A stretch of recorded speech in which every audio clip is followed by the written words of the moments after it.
and welcome back to Backspace Academy. This lab session is for developers, so if you're a SysOps administrator or a solutions architect, you may want to skip over this one. Or you may want to hang around and just see how things work with Programming SQS and SNS. So this lab session on Programming SQS and SNS with the NodeJS software development kit, we're going to start with creating an SNS queue.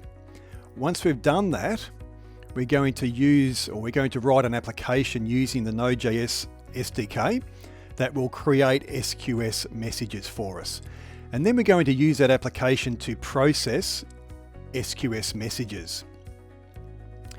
Once we've done that, we can also look at subscribing this SQS queue to an SNS topic so that we can integrate the SQS service with simple notification service, so we can send messages out from an SQS queue.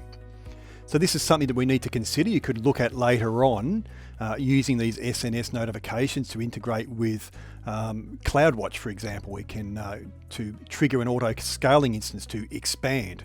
So there's a lot of opportunities here with SQS and SNS. So programming SQS and SNS with the Node.js software development kit, let's get into it.